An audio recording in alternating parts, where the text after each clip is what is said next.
अगर वृंदावन मिला, महामहिम वृंदावन ने कृपा करके अपने में आश्रय दिया या वास दिया और आप उसे छोड़कर अन्य किसी तीर्थ में पावन होने की इच्छा रखते हैं, तो रतन को नहीं पहचान पाए इसलिए फेंक दिया और कांच को उठा लिया।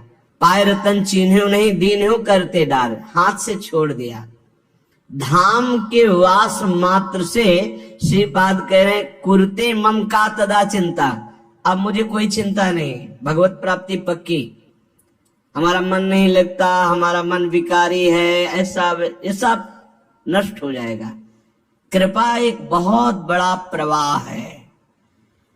जीव सरिता सावन जल उमगत सन्मुख सिंधु सिधारे, कोई रोक ले।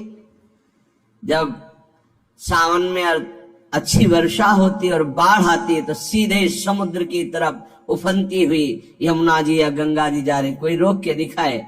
ऐसे ही जब कृपा का उफान होता है तो कैसा भी पातकी जीव क्यों न हो, वो परम पद को प्राप्त कर लेता है।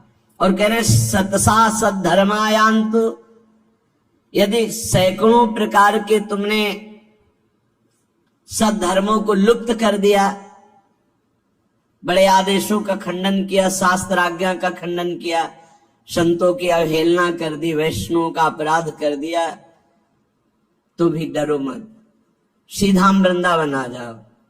वृंदावन का रज का सेवन, ठाकुर जी के दर्शन, चरणामृत का पान, वृंदावन की परिक्रमा, यमुना के किनारे बैठकर नाम कीर्तन, इस सब पापों को नष्ट कर देगा।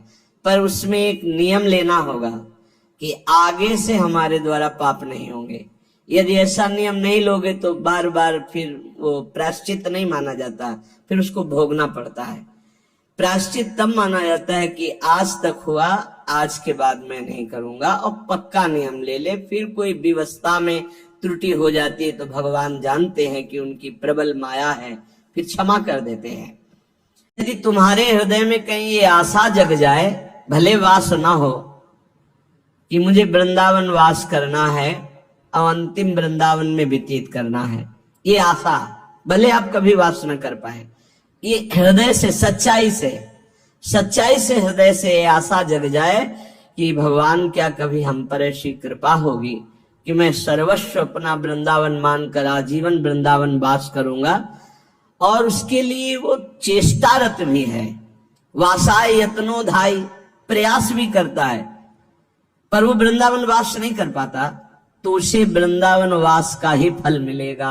ये है देखो चमत्कार आश्रय का। उसने मन में ठान लिया मैं वृंदावन वास करूंगा, चेष्टा भी करता है पर असफल हो गया, वृंदावन वास नहीं कर पाया, तो वृंदावन वास के ही फल का उसको अनुभव होगा। जो एक वृंदावन वासी को फल प्राप्त होता है वो उसको प्राप्त होगा। विश्वास करो, जो यत्नशील है, वृंदावन वास की आशा रखता है, भगवान नाम जप करता है, वो सीधे भगवत धाम जाएगा, शरीर छोड़कर, कहीं कोई भी हो, संशय करने की जरूरत नहीं। ये बड़े भाग्य से आता है।